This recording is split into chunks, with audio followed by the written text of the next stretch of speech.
नमस्कार, मेरा नाम है डॉक्टर रुद्र मोहन और मैं हूं आपका जानकार दंतकार। और आज ओरल हेल्थ चैनल के माध्यम से आज हम बात करेंगे डेंटल ब्रेसेस के बारे में। तो शुरू करें।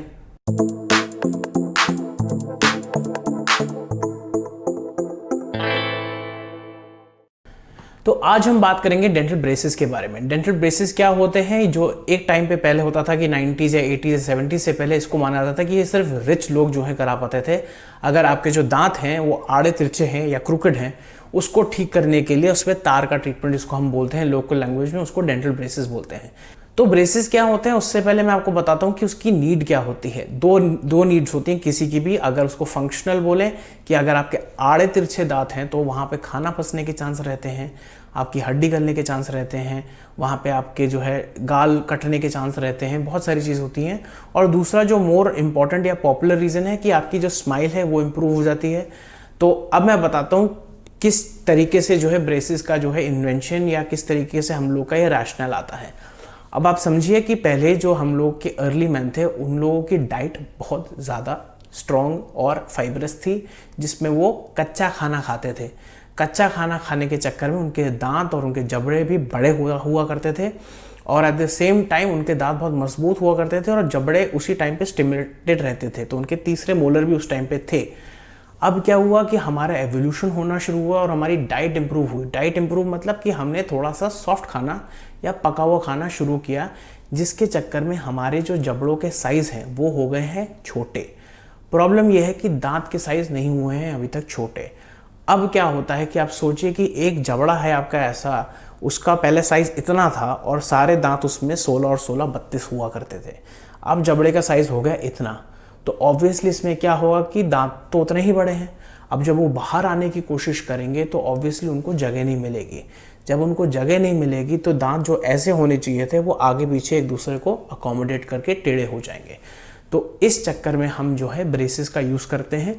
ब्रेसेस में आपके जो दांत होते हैं उससे दो फायदे वही होते हैं, एक तो आपकी जो है आर्च फॉर्म आ जाएगा और दूसरी चीज़ जो है आपका जो है खाना जो है सही तरीके से चब के आपकी हलक में जाएगा। अब इसको हम डिटेक्ट कैसे करते हैं? इसका डिटेक्शन डेंटिस्ट भी कर सकते हैं, लेकिन उससे अच्छा डिटेक्शन जो है एमडीएस ऑर्थोडोंटिक्स, जो ऑर्थोडोंटिक्स होते हैं, ऑर्थोडोंटिस्ट होते हैं, वो इसका डिटेक्शन कर सकते हैं। क्योंकि हम लोग एक्सरेज लेते हैं, हम लोग स्कैन्स करते हैं, हम लोग एनालिसिस करते हैं और देखते हैं कि कितनी ज़रूरत है। अब क्वेश्चन आता है कि ब्रेसेस कब लगवाने चाहिए? आइडियल टाइम होता है कि आपका जो बच्चा है, अगर आपको दिख रहा है कि उसके दांत आड़े तिरछे हो रहे हैं, तो the best time to do is कि आप 9 से 11 की उम्र में शुरू कर दो। मेरे हिसाब से तो यही है, बाकी ऑर्थोडोंटिस्ट जो जैसा बोले। और क्योंकि इस टाइम पे क्या होता है, उनकी जो हड्डी होती है वो चीनी मिट्टी जैसी होती है, वो क्ले जैसी होती है, आप समझ रहे हैं। वो उस तरीके की होती है कि उसको अगर आप, क्योंकि उनका ग्रोथ पीरियड चल रहा होता है, तो अगर आप उस अपने हिसाब से उसको ग्रो कराओगे तो वो उसी तरीके से अकोमोडेट कर लेगा दांतों को और एट द सेम टाइम बहुत अच्छा फॉर्म आएगा। लेकिन ऐसा नहीं है कि अगर आपकी ग्रोथ कम हो गई, मतलब आप 18 साल से ऊपर हो गए या आप 30 साल के या 40 साल के भी हैं, तो अगर आप चाहें और ज़रूरत पड़े तो आप ब्रेसेस लगवा सकते हैं। अब ब्रेसेस के बारे में हम बात करते हैं। ब्रेसेस का जो टाइम पीरियड होता है वो 1 से 1.5 या 2 साल तक हो सकता है, जिसमें पहले आपका दांत में जो है तार का ट्रीटमेंट होगा, जिसमें ब्रैकेट्स लगते हैं और उनको टाइट किया जाता है ताकि जो है हम एक तरीके से एक फोर्स लगा सकें। दूसरी बात, डिटेल्स में नहीं जाऊंगा, किस टाइप के ब्रेसेस होते हैं। आपके मेनली होते हैं तार वाले, सिरामिक ब्रेसेस होते हैं जो एस्थेटिक ज़्यादा दिखते हैं, because lot of people have this problem कि वो तार मुंह में मेटल में अच्छा नहीं लगता। एक और चीज़ होती है जिसको हम बोलते हैं क्लियर अलाइनर्स। क्लियर अलाइनर्स वो होते हैं जो इनविजिबल ब्रेसेस की तरह उनको हम बोलते हैं, जो ट्रांसपेरेंट होते हैं, जो आपकी ट्रेस होती हैं, जिनके डिजिटल इंप्रेशन लिए जाते हैं और ये ट्रेस जो है आपको धीरे धीरे करके आपका मूवमेंट कराती हैं। ये बहुत एक्सपेंसिव ज़रूर होती हैं, लेकिन जो लोग हैं जिनकी प्रोफाइल ऐसी है जिसमें वो तार वाला जो है अनएस्थेटिक सो कॉल्ड ट्रीटमेंट नहीं करा सकते, वो करा सकते हैं। जिनको थोड़ा कॉन्शियसनेस है, जो पब्लिक फिगर्स हैं, वैसे करा सकते हैं।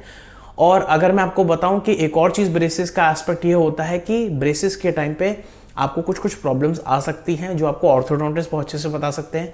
जैसे कि आपको इंस्ट्रक्शंस फॉलो करने होंगे, आपको थोड़ी सी सोरनेस लगेगी, आपको दर्द होगा थोड़ा थोड़ा, क्योंकि लोग उसमें बैंड लगाते हैं, सेपरेटर लगाते हैं। ये सब जो है मेरे लेट्स टॉक वाले सेशन में मैंने डाल रखा है। और अगर मैं आपको बताऊं तो उसके बाद ब्रेसेस का जब ट्रीटमेंट एक बार हो जाए, अगर आप सारे प्रोटोकॉल फॉलो करोगे, उसके बाद जब आपके ब्रेसेस हटते हैं तब एक चीज़ आती है जिसको हम कहते हैं रिटेंशन फेज। रिटेंशन फेज का मतलब ये है कि आप जो है हम उसमें रिटेनर लगाते हैं, या तो फिक्स्ड या रिमूवेबल, जिसमें क्या मतलब मेरा कहने का है कि आपके दांतों की एक क्षमता होती है कि पुरानी पोजीशन में वापस जाने की, और ये चीज़ 6 से 7 से 1 साल, 6 महीने से 1 साल तक चल सकती है। तो इस टाइम पे ये रिटेंशन वाला फेज जो है ये बहुत ज़रूरी है, वरना आपका जो है ट्रीटमेंट रिलैप्स कर जाएगा। रिलैप्स मतलब कि आपके दांत वापस उस पोजीशन में, या हो सकता है उससे ज़्यादा टेढ़ी मेढ़ी पोजीशन में आ जाए, क्योंकि दांतों में भी जो है जो अटैचमेंट होता है आपका हड्डी के साथ, वो एक इलास्टिक टाइप के बैंड जैसा होता है जिसको हम पेरिडोंटल लिगामेंट कहते हैं। तो दांतों में भी एक लिगामेंट होता है पेरिडोंटल लिगामेंट, जिसमें इलास्टिसिटी होती है, तो उनके पास चांस होता है कि वो वापस अपनी पुरानी पोजीशन में आ जाए। इसलिए आपका रिटेंशन फेज बहुत ज़रूरी है, और आपको जितने भी इंस्ट्रक्शंस आपके ऑर्थोडोंटिस्ट देते हैं वो उनको कृपया फॉलो करिए। ब्रेसेस में दर्द नहीं होता, थोड़ा टाइम पे होता है, लेकिन अगर आप इंस्ट्रक्शंस फॉलो करेंगे तो कोई प्रॉब्लम नहीं आएगी। ये एक बहुत अच्छा ट्रीटमेंट है, नॉट ओनली फॉर एस्थेटिक्स, क्योंकि अगर आपके दांत आड़े तिरछे हैं, अगर आपका नीचे वाला जबड़ा छोटा है ऊपर वाला बड़ा है और वाइस वर्सा, उसके रिलेशन को चेंज किया जा सकता है। अगर बहुत सिवियर दोनों जबड़ों में प्रॉब्लम है कि जबड़ा ही, हड्डी ही इतनी बड़ी आ गई और ये पीछे है, तो उसके लिए हो सकता है हमें सर्जरी करनी पड़े, वो एक अलग अनदर परव्यू है। एट द सेम टाइम आप ये समझिए कि अगर आपका बच्चा बड़ा हो रहा है और उसको लगता है कि उसका दांतों में खाना फंस रहा है क्योंकि दांत आड़े तिरछे हैं, या एट द सेम टाइम आपको लगता है कि उसके कुछ 2-3 दांत आगे पीछे हैं, तो उसको ऑर्थोडोंटिस्ट के पास ले जाइए और उसका ट्रीटमेंट करवाना शुरू करिए। इसमें कोई प्रॉब्लम नहीं है, ब्रेसेस आर नॉट एक्सपेंसिव। आप ये मेरी बात समझिए, क्योंकि अगर जिस तरीके का रिजल्ट अगर आप इंस्ट्रक्शंस फॉलो करेंगे ब्रेसेस का, ब्यूटीफुल आता है, and it gives another level of self confidence to the patient. तो प्लीज़ समझिए, अगर आपके दांत आड़े तिरछे हैं, लोग आपको दंतु बुलाते हैं, ऐसी बहुत सारी चीज़ें होती हैं हमारे समाज में, क्योंकि हम लोगों के समाज में सबसे पहले क्या होता है, हम फेस देखते हैं, और फेस में भी सबसे पहले हमारी नज़र जो है दांतों पे जाती है। तो इस चीज़ का जो है अपने आप को थोड़ा सा तवज्जो दीजिए और इसके बारे में विचार विमर्श करके अपने डेंटिस्ट को दिखाइए। आज के लिए इतना ही, नमस्ते।